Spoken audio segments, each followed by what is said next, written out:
Hello, and welcome to Lecture 7 on the topic of DC circuits. As we continue our discussion into electricity, we've come quite a ways. We've defined things like voltage and electric field, as well as key players like resistors and capacitors. Now we're putting those ideas together to make circuits. This is nearly the conclusion of what is going to be the study of electricity and magnetism without the magnetism part. In other words, we're close to wrapping up pure electricity and moving on to the effects of magnets as well. But let's first cover something called a DC circuit, today's topic. Okay? Our objectives are to learn how the term EMF relates to batteries, familiarize yourself with the method of finding equivalent resistances for resistors in series and parallel, just like we did for capacitors, and use something called Kirchhoff's rules for more complicated DC circuits. In other words, ones with more than one voltage source, okay? Because otherwise we don't need Kirchhoff's rules, okay? So let's define what a DC circuit is. Well, it stands for a direct current circuit. It really means that the voltage in the circuit is constant, because it's usually not the current that we're controlling, but the name for some reason is direct current, all right? So it's like a battery, because a battery supplies a constant voltage, right? The voltage doesn't vary in time, at least not very much, so we take it as a good approximation of being a constant voltage, which then results in a constant current, okay? DC circuits usually just have resistors, but can also have fully charged capacitors. The reason they need to be fully charged is because if the capacitor is in the process of being charged or discharged, then the current is definitely time dependent. But we'll be actually talking about that in the very next lecture, lecture 8. All right, so hold on to that thought. Now, it's best to compare the term DC circuit to something called an AC circuit, which has a sinusoidal voltage supply. So those are really what people mean when they say DC versus AC. One is constant, yes, but the other is very specifically time dependent in that it is a sine function. It's varying exactly in that sinusoidal way. And we'll be talking about AC circuits later on, all right? Okay, so that's a DC circuit, today's topic, direct current. Now, EMF with internal resistance is a voltage supply of a circuit, DC or AC to be fair, but of course here we're talking about DC. And when the EMF is for the DC circuit, then it is a battery, right? Really, that's what we mean, okay? So our EMF is effectively a battery. If we refer to EMF, just think battery. And if it has internal resistance, then that means that we're not taking it as ideal. All right, so many batteries would just say, oh, they're perfect voltage sources. Let's say they're 9 volts, end of story. But we can also acknowledge that there's some internal resistance in that battery, and thus that adds an extra resistor, usually in series with the rest of the circuit. Okay, all right, well, let's talk about equivalent resistances, how to deal with more than one resistor. All right, well, resistors in parallel must all have the same voltage across them. Well, why is that? Well, take a look at this picture. Here we have, I'll zoom in a bit, a EMF, like a battery, with a certain voltage across that battery. And if we consider these two resistors in parallel with each other, we know they're parallel because there's a junction between them. If you want some review of the topics of parallel and series, please refer to the lecture where I introduced parallel and series capacitors, because all the same general rules apply in terms of what it means to be parallel and series.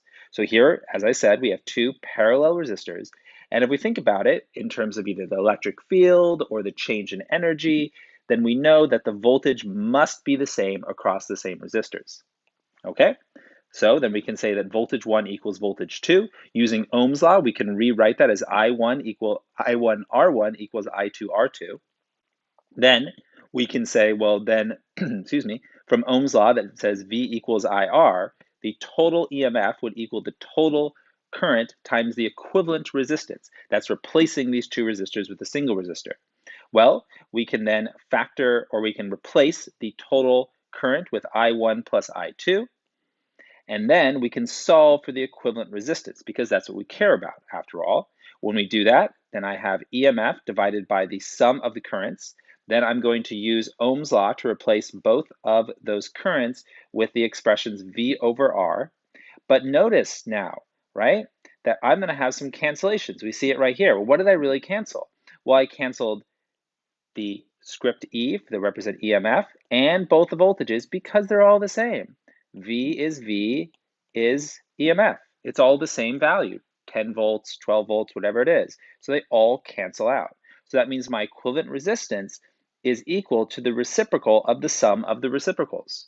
Notice that this equivalent resistance for, well, resistors, I was going to say, but let's say the equivalent expression for resistors in parallel is identical in mathematical form to the expression of equivalent capacitance for capacitors in series. All right, so that's always, you got to remember that the form of equivalent resistors is always opposite of the form of equivalent capacitors. But you can also go back to these simple derivations because it really is just a simple rule. How did we come up with the idea of equivalent capacitance? Well, we took the voltage and the charge as either being equivalent in the respective cases. Same idea here. And so far, we've considered voltage. Now, obviously, we're not going to consider charge because resistors don't hold a charge. So how then will we tackle resistors in series? Well, resistors in series must all have the same current. Oh, that makes sense. Now, we didn't talk about current when we were talking about capacitors because these capacitors didn't have current. We're just considering them sitting there and having the ability to store things. Current wasn't relevant. But with resistors, it's always relevant to talk about current because otherwise the resistor isn't doing anything. A resistor without current simply is an inert piece of metal. Okay, so here we have an example of two resistors in series with each other, no junction, and they must share the same current because there's nowhere else for the current to go. That comes from conservation of charge. So that means that I1 has to equal I2, and then if we consider the total EMF of the circuit as being the sum of the voltages across the two resistors, then we can rewrite this as the EMF equal to the equivalent resistance times the total current equal to R1 I1 plus R2 I2, simply replacing these two terms. And then, well, we say, well, all the values of I are identical to each other, just as when they were in parallel, all the values of voltage were identical to each other. So they cancel out our expression, and then we get that equivalent resistance of resistors in series is simply the sum. Okay? All right. Just like the equivalent capacitance of capacitors in parallel was simply the sum. That's the easy case. Okay? Well, excellent. So there's the derivation using voltage and charge, current, excuse me, so voltage and current in order to justify these two expressions, all right? All right, so that's wonderful, and that's going to be most of what we do when we deal with multiple resistors, is we'll use these rules of resistors in parallel and series. Sometimes, though, we need to go back to the basics, which is Kirchhoff's rules, kind of almost like returning to the derivations, all right? Well, what do I mean by that? Well, let's unpack it. So Kirchhoff's rules are two very helpful rules based off conservation of energy and charge, okay? So really just the basic rules. And circuits with multiple DC voltage sources cannot be quantified with simply the equivalent resistance formulas that we showed above. Instead, we have to use Kirchhoff's rules. Now, let's think about that. What do I mean by that? Well, you could actually deal with any circuit that involves multiple resistors, like these ones here, and use Kirchhoff's rules, but it would be overkill, it would be unnecessary because you already have these ready-made formulas. Instead, we're really only going to use Kirchhoff's rules when we can't use the expressions for equivalent resistance, okay? So the two Kirchhoff's rules are the following. The loop rule that says the sum of voltage changes around any closed loop of a circuit is always zero. It derives from conservation of energy. Let me show you a little picture. So imagine this simple circuit that has two resistors in series. Well, I'm going to consider points A, B, C, and D along this circuit, along this loop. This is exactly the type of loop that Kirchhoff's first rule is referring to. Then if I take a graph, I'll zoom in on this a bit, of voltage versus distance along the loop, and my points A, B, C, and D clearly labeled, right, as I go around that circuit, well, you can see then as I start at point A, there's really no voltage until I get to the battery. And this is assuming an ideal wire, by the way. But when I get to the battery acts like a voltage escalator. It creates voltage. That's what batteries do. So my voltage goes from 0 up to some value of the battery, all right? Really up to the value of the EMF, as shown here. Then there's no voltage change over the ideal wire until we get to the resistor. The resistor causes a voltage drop. Then pass along the ideal wire through point C and get to the next resistor, another voltage drop. These voltage drops need not be equal to each other. They just need to be proportional to the relative resistances of the resistors. But the point is that collectively, these two drops will take us back down to zero. So you see then, we had a voltage raise and two drops for a sum of zero, the loop rule. See, the change in voltages has to sum to zero because you can't just create or destroy energy. Okay, so now the junction rule. The junction rule states that the sum of all currents flowing into a junction equals the sum of all currents flowing out of that junction. And this derives from conservation of charge. You can't have electrons flow into a junction and then less electrons flow out of that junction because where do the electrons go? They can't simply cease to exist. Okay? And since charge is current is directly related to the charge carriers like electrons, thus we have the junction rule. We've actually spoken about this before, and I called it simply conservation of charge. Now we're calling it Kirchhoff's second rule, the junction rule. All right, let's get to our key equations. All right, so this first one here has to do with internal resistance. This is the EMF of a battery, of course measured in volts. Here we have the external resistance. This would be all the resistors that are attached to the battery, maybe just one or maybe many of them in parallel or series or combination thereof. Then we have the internal resistance of the battery, represented by little r, okay, because it usually is a small value. And then I is the current through the battery. So we see that this formula for the internal resistance of a battery is exactly equal to two resistors in series, which is, of course, the case because the battery is in series with the rest of the circuit. Okay? All right. And this will come up occasionally, not a very big deal, but sometimes we'll acknowledge that batteries are non-ideal and they have their own internal resistance. Here we just have the equations for resistors in series and resistors in parallel as derived on the previous page. And just being clear that this term here, R with the subscript of EQ, is equivalent resistance. It's as if you were to replace many resistors with a single resistor.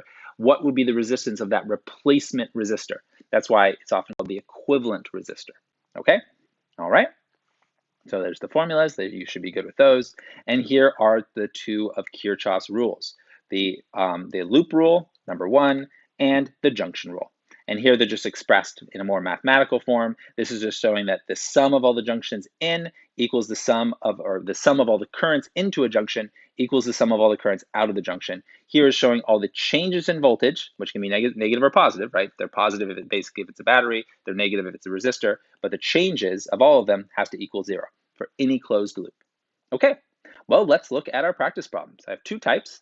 Problems that involve finding equivalent resistances and using Ohm's law to find the current through and or voltage across individual resistors in a circuit having only one voltage source. That's where we're really going to use these equations here in this box, okay? That's type 1. Then type 2, complex problems that involve using Kirchhoff's rules to find the current and or voltage across individual resistors in circuits with more than one voltage source. That's where we can't use these ones, they won't work, and instead we have to use Kirchhoff's rules. All right, let's get to it. Okay, well, let's start with this first example. So in example 1, we have a circuit. As you can see, we got a battery, we got some resistors, things are going in a loop. Okay, this is what the problems are going to look like in our examples. Here, we're going to consider it, and we're going to look at, or we're going to find its equivalent resistance. Okay, so what is the equivalent resistance of this circuit?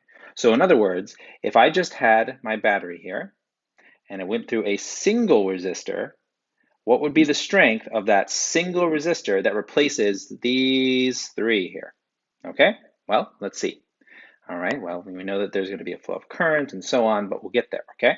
So our equivalent resistance, we use our formulas here. We have essentially this resistor in series with whatever is the replacement for those two, because R2 and R3, of course, are parallel to each other. So that's this right here, okay? This replaces R2 and R3, and then to replace all three of them, we get the simple summation of R1 in series with the replacement for R2 and R3. See? All right. And then we'll go ahead and plug in our numbers, and we end up with 459. Okay. If it wasn't for R1, if R1 wasn't there, then we just have 359, because that's the idea, is we just separately sum that extra 100 because R1, after all, was in series with the other two. Okay. All right, good. So there is our resistance. Does the number make sense?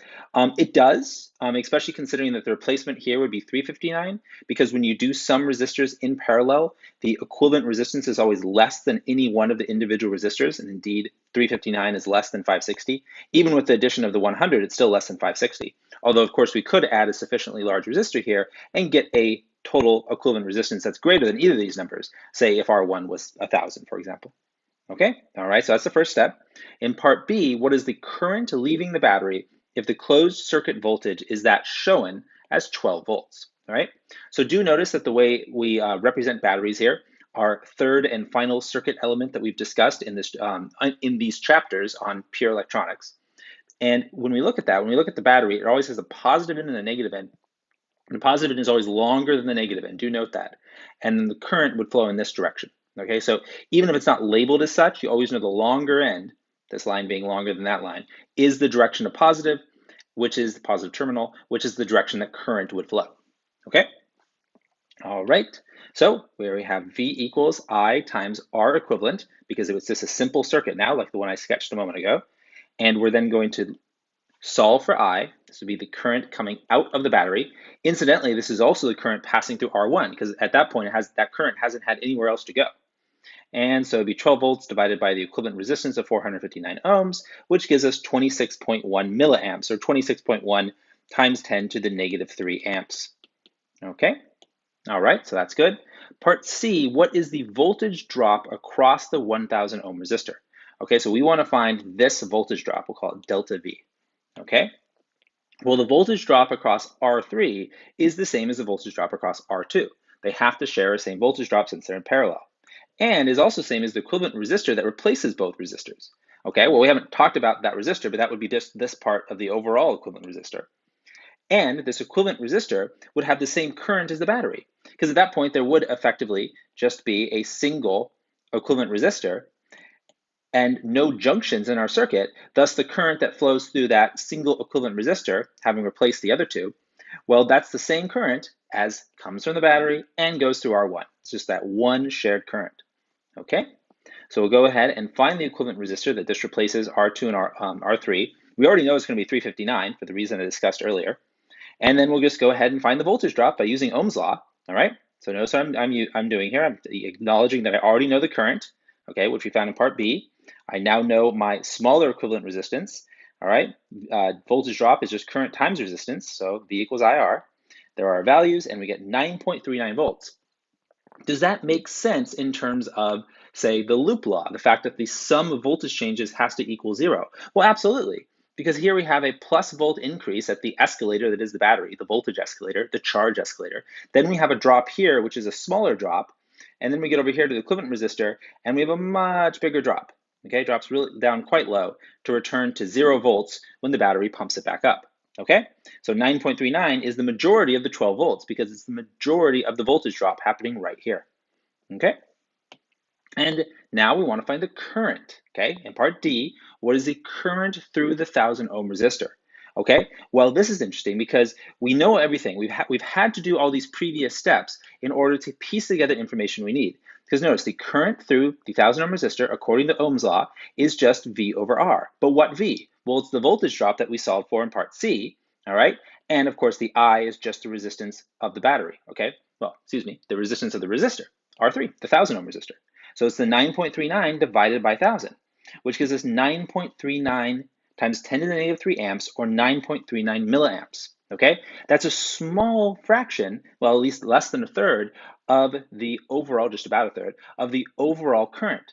But that makes sense, because there's gonna be much more current flowing, we'll call that I2, flowing into resistor 2, because resistor 2 is smaller, about half the size of resistor 3. So more current flows through the easier path, the path of less resistance. See it? All right? Because basically this current has to sum to this current plus whatever is the current through R2, which I called I2, and then we could easily find that remaining current either by using Ohm's law again, or just using Kirchhoff's junction rule, because we know that this number minus this number will give us the current through R2. Pretty neat. All right, and then finally, I have a little question about the internal resistance. So I say that the EMF of the battery is 12.5 volts, even though it only supplies 12 volts of voltage. Well, that means that there's a half volt missing, and that half volt is missing due to internal resistance. Well, how much internal resistance would there need to be if there was, in fact, a half volt missing for this particular circuit? Okay, well, let's see. All right, so notice what I do. I'm going to go ahead and write the equation for the EMF that includes internal resistance, denoted by the lowercase r, and then solve for the internal resistance. See that the internal resistance is dependent on the current, okay? And the current, of course, is dependent on the resistive load, as it's called. Basically, what resistors you attach to your battery. And in this case, it ends up being 19.1 ohms. Usually a small number, definitely a small number here, okay? Not a lot of resistance. Okay, well, let's do it again. All right, example 2 is quite similar, a variation on the theme of example 1, a lot of the same questions, but I'm just going to run through it to get some extra practice shown to you all. And of course, you should do these types of problems yourself as well. So example 2, consider the circuit below, all right? So notice there's just more junctions in this case. And we have 4 resistors instead of 3, right? So some interesting things to consider. What is the equivalent resistance of the circuit? Okay, we can do that. So consider replacing both of the sets of parallel resistors with single resistors. Now we would have these two replacement or equivalent resistors that would be in series with each other. So then we could have one overall equivalent resistance that is the sum of equivalent resistance 1 and 2. See? Okay. And so that's exactly what I wrote here, the overall equivalent resistance. In other words, simplifying this circuit, just a single battery and resistor in a loop, right? Just a single loop. And we get 199 ohms as the replacement, okay? That number definitely makes sense because the replacement resistance here would be less than 100. The replacement resistance here would be less than 200. We bring those numbers together and we get 199. Makes a lot of sense, okay? All right. And then we're going to consider all these currents. Notice there's a current flowing out of the battery. That current then splits into a current 1 and 2. Those currents then recombine. And so for this little stretch here, it'd be the same as the original current outside of the battery. But then that current splits again into I3 and I4. The splits would not be the same in the second case of parallel resistors because the paths have different resistances. And the current absolutely depends on the path. So it's there's to be a different proportionality of the split of the currents depending on the relative sizes of the resistors. Okay, then there's going to be a voltage drop across this set of parallel resistors, or you could think of it as a voltage drop across the replacement equivalent resistor 1. Okay, and let's take a look at that, because in part B, I asked what is the current leaving the battery if the closed circuit voltage is that shown at 24 volts. Okay, well, let's see, right? This is the exact same thing we did with example 1. We use Ohm's law with the overall equivalent resistance, the overall voltage coming from the voltage source or the battery, and in this case, we get 121 milliamps denoted right there, okay? In part C, I ask, what is the voltage drop across the 250 ohm resistor?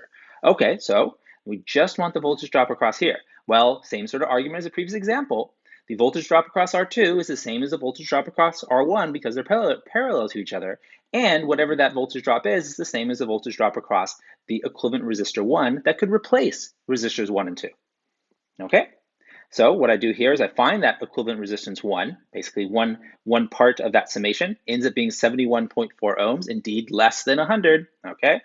And then I go ahead and find that voltage drop across resistor 2, denoted there at that subscript. It's just I times R, plug in the current, all right, and then plug in the equivalent resistance. Notice here I'm plugging in the overall current. I'm not finding I1 and I2 because I don't need to. I'm finding the current that would go through the replacement. After all, I am using the replacement equivalent resistance, right? It's a nice way of doing it. And I get 8.63 volts, okay? Not the majority of the voltage drop, right? We still have something like 16 volts left to be dropped over this set of parallel resistors or its replacement equivalent resistor. And that's, of course, because these resistors are larger, okay? So they're eating up the majority of the voltage drop. But anyway, we found the voltage drop. Now on the part D, what is the current through the 250 ohm resistor? All right, well, now that we know the voltage drop, it's as easy as just using Ohm's law, plugging in our known resistance and our known voltage, and we find a current of 3.45 times 10 to the negative 2, which would be 34 milliamps. Okay, all right, excellent. Okay, and of course I could talk about why it makes sense that it's less, but let's instead do a check, right? I've mentioned the junction rule. Let's see it calculated here. So let's see if I equals I1 plus I2, if this idea of this current splitting into these respective flows, including the one that we found a value for, right, of 34 milliamps. And then the remaining, well, 120 minus 34, so something in the order of 80 milliamps remaining that apparently is passing through the 100 ohm resistor. Well, does it all check out? Well, let's see, right? I can replace the currents with the forms of V over R, all values that I know. After all, I did solve for the shared voltage drop. And indeed, it checks out. The numbers equal each other on both sides. The junction law is consistent with the equivalent resistors formulas that we've been using. All right, and then finally in part E, we'll just look at a internal resistance again. Here the idea is that the EMF of the battery is 24.8, but of course only 24 volts is seen by the external resistors. That's because 0.8 of a volt is being consumed by the internal resistance, so to speak. And then we can go ahead and solve for that internal resistance, again dependent on the current of the circuit, and we get 6.62 ohms, again a small value. All right, well, let's take a look at some concept questions. All right, so question 1. What are the internal resistances of an ideal voltmeter and ideal ammeter? Ideal meaning the behavior of the system is not changed when using the meter. Okay, well, let's think about it. What do voltmeters do? Voltmeters measure voltage, like this voltage, okay? So if I wanted to take a voltmeter, I would place it here, denoted by a V, and I'd measure the voltage drop or voltage change across that resistor, across resistor 1, okay? So since I'm measuring the resistance across something, I don't want any current to flow through the voltmeter and choose that path because that might affect my result. So I want the resistance of my multimeter when I'm measuring voltage to be very high to prevent any current from flowing through my device.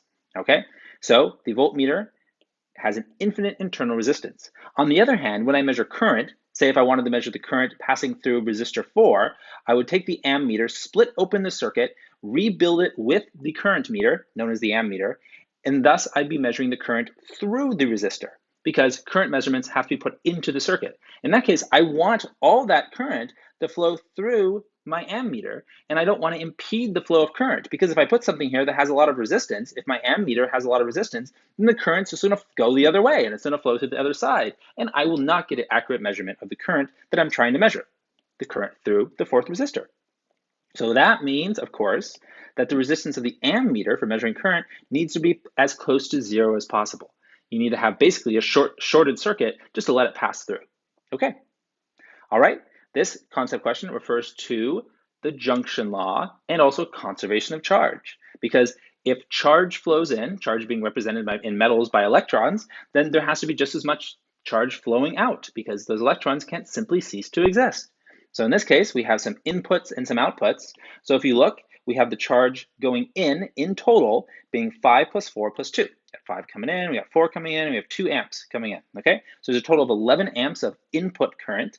And what's flowing out? Well, we haven't got the 3 flowing out, okay? And we got a 2, but that means only 5 amps is flowing out. So it means our unknown current in this last branch must compensate and have a total of 6 amps of outflowing current, all right?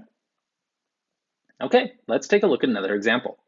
So in this case, we're going to be considering the power effects, the power output of resistors in parallel versus in series. Okay, so batteries labeled AA are rated at 1.5 volts, and interestingly, they're rated at 2.4 amp hours.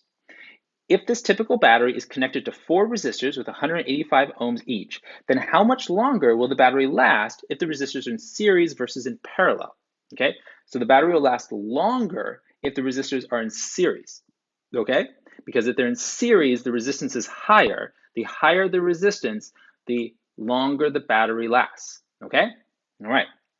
If we have very low resistance, the battery will run down very quickly. Because we have very low resistance, we have very high power output. Low resistance, large current, high power output, okay? All right. So let's see, we're going to use a couple of, or 3 simple equations and combine them together in an interesting way. So here we have the power output of a resistor, which is just voltage squared divided by equivalent resistance, okay? And we're going to have 2 alternative equivalent resistances, okay? There's obviously other ways to express power, such as probably the most important way, just current times voltage. But here, we don't need the current, so we'll express the power in terms of something that's not dependent on current. Then we're also going to just remember that power, by definition, is energy over time, okay? And we're also going to note that energy is, and this is something we know, but something that's easily forgotten, it's charge times voltage. Okay? And the reason, of course, is because charge has units of coulombs and voltage is potential energy normalized by charge, so it's just joules per coulomb. So when you multiply charge times voltage, you're left with energy, joules, in terms of the units. Okay? All right, so we're going to go ahead and combine all three of these equations to express time like this. All I've done is just replaced E with Q times V, and then just solve for the expression here for P, or just basically solve for T and end up with P in the denominator, and then replace P in the denominator with V squared over R equivalent. Okay, that causes one of our V's to cancel, but not both of them. And then so we simplify it as time equals charge times resistance divided by voltage. Hey, wonderful relationship. Quite interesting that has units of seconds. Then, the last thing we have to acknowledge is what an amp hour is and why it matters that the battery has 2.4 amp hours. Well, an amp hour is not a unit of energy, so you might think that batteries would be rated by how much energy they store. Instead, it's a rating of how much charge the battery stores. Essentially, that's how many free electrons, if you were to divide that value by 1.6 times 10 to the negative 16, that's how many free electrons there are in that battery, okay? Because this is, so every amp hour is equal to 3,600 coulombs, okay? Because it'd be 1 coulomb per second times 3,600 seconds, that's how many seconds are an hour, and that gives us 3,600 coulombs of stored charge. So if you have 2.4 amp hours of stored charge, there are 8,640 coulombs in that battery. And again, to bring it back to the idea of electrons, if I was to divide this by the charge per electron, so that would be coulombs per electron, that would give me the number of electrons. That's the number of available electrons in that battery on average, okay? All right, so then we're going to go ahead and solve for the difference in time by plugging in our two different equivalent resistances, okay? So we'll finally get to the kind of the topic of the lecture. All right, so all I've done here is just say that this R equivalent is replaced by delta R, okay? Where it's R series minus R parallel. All right, R series ends up being just 4 times 185. Of course, that makes sense because that's just 4 resistors in a row like this, okay? Now, if they're in parallel, then we have the resistors looking like this, okay? In parallel, of course, the fourth one here. And so in that case, the resistance will be less than any one of them. Since they're all equal in magnitude, it simplifies to just dividing by 4. All right, so then we plugged in our charge based on the number of amp hours and the voltage. And our time ends up being 4 million seconds because this one actually lasts quite a bit longer. And that's a difference of 49 days. And you might think, wow, this battery is really running for a long time. Well, these batteries are running at fairly high resistance. And so there's not that much charge not much current being drawn from the battery, and it's able to run for a long time. Okay. Oh, let's take a look at this concept question down here. I already showed the first part of it. So by using either or both of two resistors, R1 and R2, unknown values, a student is able to obtain equivalent resistances of 3, 4, 12, and 16. So based on that information, what must be those values of R1 and R2? Okay, so you're able to get these numbers. So you think about it, okay, so how would that work out? Well, it turns out the way it works out is you have one be 4 and you have the other be 12. Because if you add 4 and 12 together, which is when you put resistors in series, you get 16. If you were to take the 4 and 12 ohm resistors and put them parallel to each other, then you get 3. And that's how you achieve that number that's smaller. Okay? So you look at these and you basically just take the ones that are in the middle two. Okay? So R1 and R2 are 4 and 12 ohms respectively. Okay. All right, so let's finally get on to our other type of problems that involve using Kirchhoff's rules, the loop rule and the junction rule, okay? So let's start with a very simple one, and then we'll do two rather complex examples. So example 4, what is the voltage across the current through the 3 ohm resistor? How much energy will this resistor dissipate in 1 minute, okay? All right, so single loop here. So why would we even use Kirchhoff's rules? Well, for the simple reason that we have two batteries here, okay? And the two batteries are opposing each other, right? Because this battery here wants to create current that flows in this direction, the 9-volt battery does. The 6-volt battery wants to create current that flows in that direction. So there are two competing currents, so the overall current must be the sum of those competing currents, right? But how would we find that? Well, we find it with the loop law, or the loop rule. Here's our single loop, denoted in green, okay? I'll color code other loops, so I want to color code this one as well, not that we need to when there's only one, but green looks nice. The loop rule gives us the following. So the total voltage change must be 0. Okay, so that's just the loop law. And then here is the total voltage change, starting over here, and then going in the direction is important. Here we're going in a clockwise direction. we start with a 9-volt voltage gain because of the battery. Then we go over this resistor, and we have a voltage drop across the resistor. We don't know that yet. And then we go backwards over this battery. We're going in on the positive terminal and leaving the negative terminal. Well, whenever you go via a loop backwards through a battery, that is actually a voltage drop, much like a resistor. See? Okay. All right. And so then it's simply a matter of solving for the voltage drop across our 3 ohm resistor, and it's simply 3 volts, just by using the loop law. Okay? And the loop law itself is just a restatement of conservation of energy, so very fundamental physics. So 3 volts is our voltage drop across our 3 ohm resistor, which then means that our current through that resistor is a nice 1 amp. Okay? Because it's just 3 volts over 3 ohms. All right? In part B, how much energy will this resistor dissipate in 1 minute? Well, energy is power times time. Power is volt times current. At least that's one of the ways of expressing power, and a good choice for this particular problem, because we already know the voltage drop across the resistor. We already know the current through the resistor. We already know its resistance as well, so we could have used the version that had R in it in terms of the power output of the resistor, but we're using this one, and we, of course, multiply by time in units of seconds, and we're left with 180 joules. Okay, not a lot of energy, really, but it's a small circuit, low-powered circuit. All right, let's do our second to last example.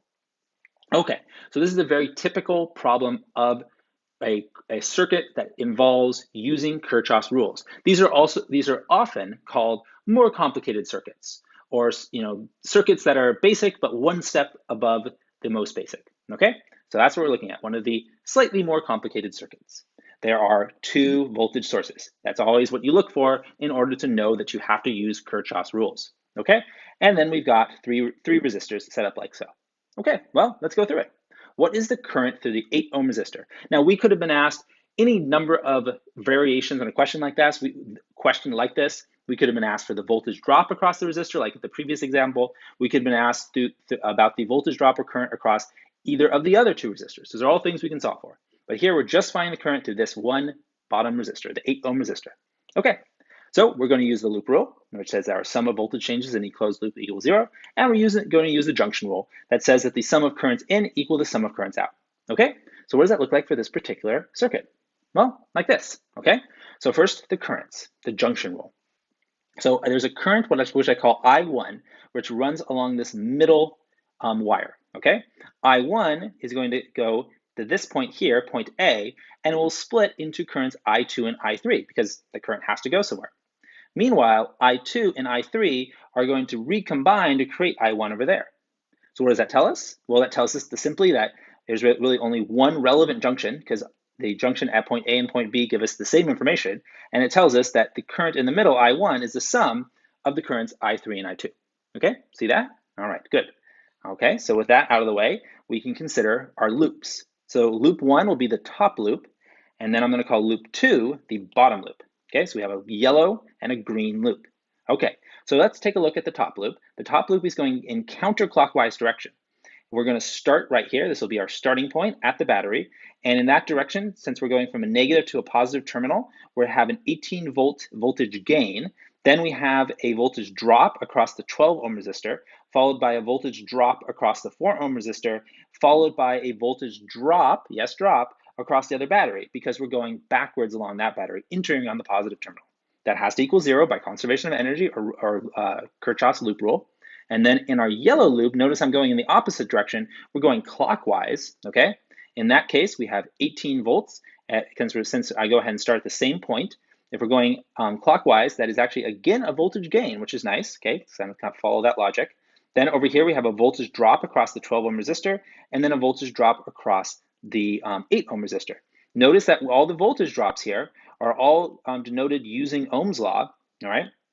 And they all include the relevant current, which we just kind of refer to the diagram to remember what the relevant current is for each resistor. Okay, so now, that's the setup for a problem like this. But what are we trying to solve for, right? Well, we're trying to solve for the current through the 8 ohm resistor. Well, that is none other than I2, see? So I need to solve for I2. So I look at the equation for loop 2, and I say, okay, I want to solve for that, but I don't know I1, okay? So then I'm like, okay, well, I need to express I1 in terms of I2. Well, I look up here, I have an equation that has I1 in it, the green loop, loop 1, but that one also has another unknown, I3. Oh, okay, well, shoot. Well, then the junction rule tells me that I3 is related to I2 and I1 with that following simple relationship. Well, there we have it. We have three unknowns. The three currents are unknown values. How many equations do we have?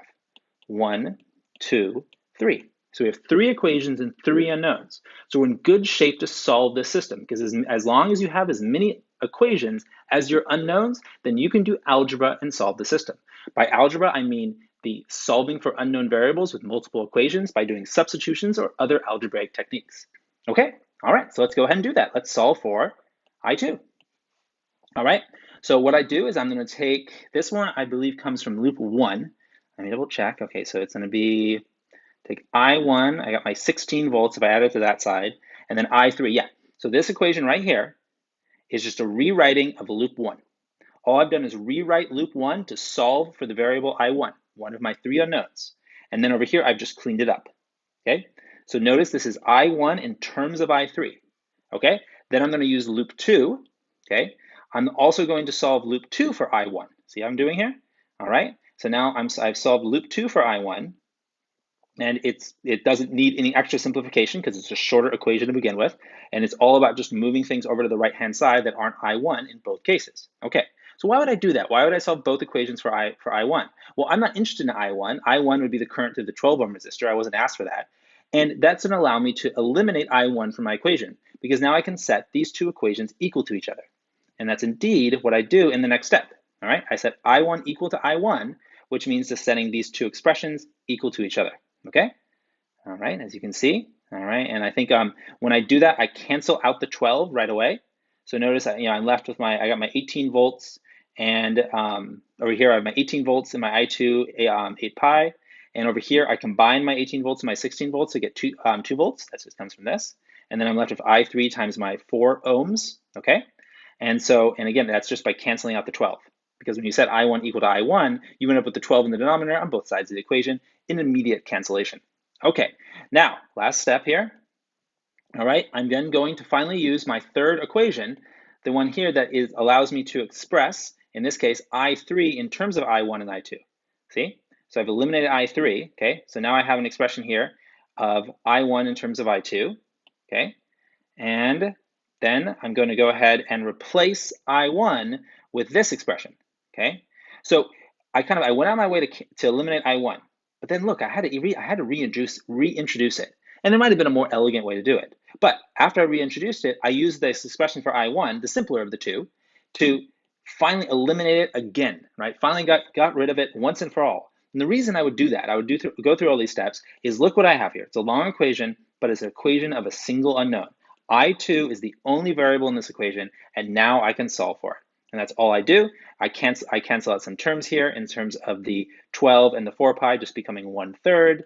And then I simplify it further, combine like terms until finally I get that I2 times 14.7 ohms is equal to 22 volts. And again, that's just by combining all the terms that were just voltage terms and combining all the terms that had an I2 attached to an ohm value, okay? All right, dimensionally it works out, the same units on both sides of the equation, tells me my algebra wasn't wrong. And then finally, I just go ahead and solve for it, and I get 0.17 amps, which actually is exactly a sixth of an amp, okay? All right, or rounded to 2 terms of the decimal, it's 0.17. And there's my answer. There's my current through, the 8 ohm resistor, okay? So just all about the algebra, okay? So this next one is significantly more complicated, but the same idea. Okay, so example 6. In the circuit shown, R1 is 1,000 ohms, R2 is 91 ohms, R3 is 330 ohms, and R4 is 470 ohms. Voltage 1 is 9 volts, and voltage 2 is 3 volts. Again, 2 voltage sources, definitely a Kirchhoff's rules problem. But man, look where that voltage 2 is. It's squeezed in between a bunch of other resistors. Right, that right there, that's telling you this is going to be tricky, okay? How are we going to do it, okay? Well, there are 4 loops I'm going to consider, okay? I'm going to consider, I didn't color code them, but I have them all denoted here. I have a loop going around the outside, okay? That's loop 4. We'll start with the biggest number first, loop 4, okay?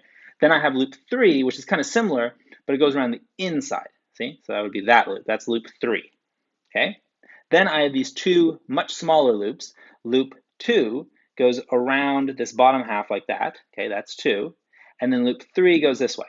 Notice I did the same thing where I made one clockwise and one counterclockwise. I like to do that. That way, in both cases, V2 is going to be a voltage gain, right? So I won't have to remember that one is a voltage drop and one is a voltage gain. Not a big deal, but it's just more intuitive to the way I think about these problems.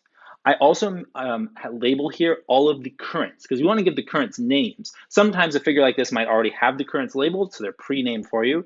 Otherwise, you need to come up with the variables yourself so you can actually complete the problem symbolically. All right, so I call I naught the current out of the battery, right? So this is the kind of the big current that splits into a bunch of smaller currents. I naught, right, is going to split into I2 and I1 at that first junction, okay? And then we get down here, and at this junction, I1 is going to get fed into by IV, all right? And I1 and IV collectively are going to become I4. Likewise, I2 over here is going to split, or similarly, I2 will split into IV and I3. See how the one is a combination because IV flows into I1, creating I4, whereas I2 splits into I3 and IV. Now, it didn't have to be that way. That was based on my assumed directions of current, right? I'm assuming that IV flows this way, which makes a lot of sense considering I have a positive end of a terminal right there, right, of a battery. It'd be very hard to force the current to flow back the other way. That's not to say it can't happen. If you have a much bigger battery and a smaller battery in a circuit, you can actually force current backwards to the battery. That's kind of the principle behind rechargeable batteries. You're forcing current back through that battery, okay? But here, there's really no reason to think that should happen. So my choice of assuming that IV flows to the right is a very reasonable assumption. Now you might wonder about my naming here, because a lot of it makes sense, right? I naught, and then of course one, sort of starting with 0, and then 1, 2, 3, 4. But what's this? Is this like the Roman numeral 5? Why is it IV? Well, the reason it's IV is because it's the voltage current. It's just only the current that exists on this little strip here. So V stands for voltage, and it's not going to show up in most of our algebra. We're essentially just going to use IV to relate I2 and I1 to I3 and I4, and then its purpose is done, algebraically speaking, okay? And then notice once I4 and I3 recombine, they become I naught. Okay, great. Okay, so here are all of the loop and junction laws, starting with the junction laws. These follow directly from the figure. Okay, I won't state all of them because you can look at them yourself, okay? All right, but they're much like the logic I was talking about. I already stated some of them, right? Because I talked about how I1 split into IV and I4. So at least go ahead and show that one, right? So we have, well, it actually doesn't split. It's because IV, see, equals I1 plus I4. So I wrote it like this. See, look, I wrote I1 equals negative IV plus I4. Why negative IV? Well, because look, because it's flowing in. This is just the same as saying IV equals I1 plus I4. See? It's the same, it's just restating it the same way, okay? All right, well, actually, no, it would be IV plus I1 equals I4. That's what it is, because these two are coming together and creating I4. There would be the correct way, which is a restatement of that and is consistent with the figure. Okay, good. Glad we cleared that up. All right, so now the promised loop laws, all right, also known as the loop rules. Let's do all 4 of the loops, starting with loop 1, all right? So let's run through this one really fast. So loop 1, we have a voltage gain at, loop 1 is this one. So we have a voltage gain at V2, all right? Then we have a voltage drop across R2, all right? Because let's see, so loop 1 is going this way, so voltage, okay? So I go ahead and show R2 first. So I do them in an order which makes sense in terms of maybe the way I was thinking about them, but it's not quite, so it's almost like, this term comes first. So it's like negative I2 R2 plus V2 plus I1 R1 equals 0. That would be kind of starting here and then moving in that counterclockwise direction. Okay, why is that? Again, I think it is good to go over at least a couple of these. Well, that's because we absolutely expect this to be a voltage drop because I2 is assumed to flow in this direction. Okay, so it's flowing across I2. So if we're following a loop, when we go over R2, we're going to have a voltage drop across R2 because we're going in the direction of current. Our loop at that resistor is going in the direction of current. So there'll be a voltage drop across the resistor. But why then is there a voltage gain across this resistor? Well, that's because the current and the direction of the loop. Because look, when the loop 1 goes counterclockwise over R1, it's going against the current labeled as I1. So that means that in terms of I1, in terms of that current, there would actually be a voltage gain going over R1. That's just consistent with the directions. If your loop goes anti-parallel or opposite in direction to the current, then passing over resistor will always be a voltage gain. Why? Because it's a matter of a negative times a negative. You'd have minus negative I1 times R1. Well, that, of course, just becomes positive I1 R1, which is what we see right there in our loop 1. Okay, so the signs here, the negative and positive directions are so important to keep track of. But if you go about it slowly and systematically, then you can definitely figure out a step like that. Okay, so loop 2, same sort of idea. All right, we have a voltage gain at V2. We've got a voltage gain across R3 because we're going against the current, and we have voltage drop across R4 because we're going with the current, labeled as I4. Okay, and then loop 3, that's one of our, this is one of our bigger loops this way, okay? So in terms of this one, we would have a voltage gain at the big battery over here, V1, which I think is stronger. Yeah, it is 9 volts versus 3 volts. All right, and then we have a voltage drop across both R1 and, let's see, because this is loop 3, so, okay. Oh, okay, so loop 3, R1, R4. Oh, I see. Actually, I never noticed this. I mislabeled them because you can see that loop 3, I show here as being the one that goes on the inside. In other words, loop 3 crosses over R2 and R1. But actually, then I label that over here as, you know, I mix up the names. I call that loop 4, the one that passes over 2 and 3, but in the figure it's labeled as 3. So please note that these labels don't match up with the labels here. They're just swapped.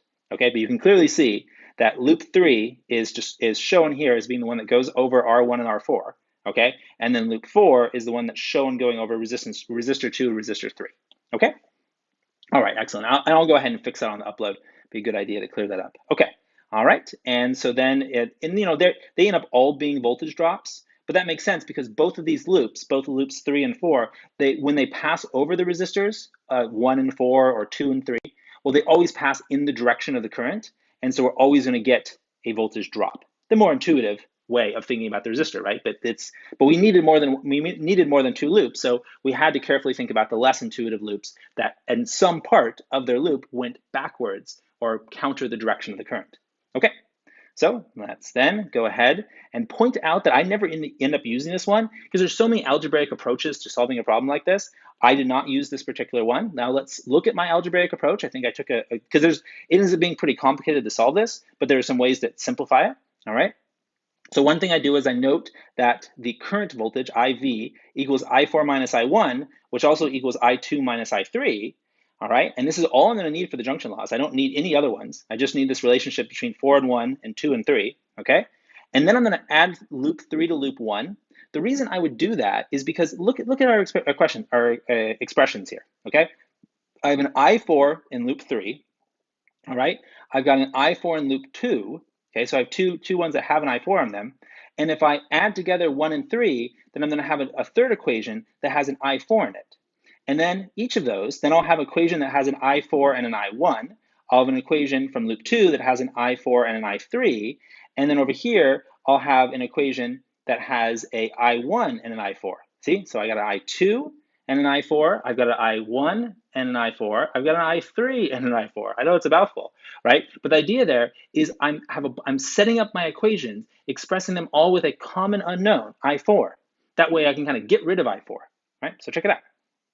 Okay, and so this is the actual algebraic process of adding loop 3 to loop 4, right? You can always add these equations together. Okay, I'm just literally adding them together. All right, and then I express I2. So this is using this combined equation. I express I2 in terms of I4. Then using this one, loop 2, I express I3 in terms of I4. And then finally, using loop 3 by itself, so loop 3 is really doing double service here, I express I1 in terms of I4. Well, that's nice, look, right? I mean, there's such symmetry here, okay? All right, and now I have the other 3 currents in terms of I4. That's sure gonna be helpful, algebraically speaking. Okay, so what I do then is I go back to the junction law. That's what this is. You're like, really? That's this? Well, yeah, because all I've done is I said, okay, well, if these two things are equal to each other, then I can move them all over to the same side of the equation and set them equal to 0. So I4 minus I1 minus I2 plus I3, see, equals 0. Okay, so I'm not worrying about IV anymore. I'm just setting these two equal to each other. IV was just an intermediary step. Okay, all right, well, check it out. What I've done is then using this expression from the junction law, using these expressions from the loop laws, I have, amazingly, quite quickly really, a single equation with, you guessed it, a single unknown. So I can just solve for it. All right, so I factor out I1 from all the terms that have an I1. All these combined terms that share a common denominator, I split them up. So I would have an independent V1 over V2 over, or V1 plus V2 over R2 term, and then an I4 times R4 over R2 term. But all the ones that have an I4, I factor out the I4, as you can see here, okay, including just the one that is I4 by itself. All right, and then I move all the terms that don't have an I4 in them to the other side of the equation, okay, which then leaves me with this. And then I'm just going to divide everything by this term here. So basically I'll divide, by 1 plus, you get it, and then the same thing over here. So I'm gonna have a really big denominator in terms of, right, and everything that's in the parentheses becomes the denominator on the right-hand side, okay? And that would be I4. And I'm not gonna actually show the step of plugging in the numbers, but when you do, you get I4 is 19 milliamps.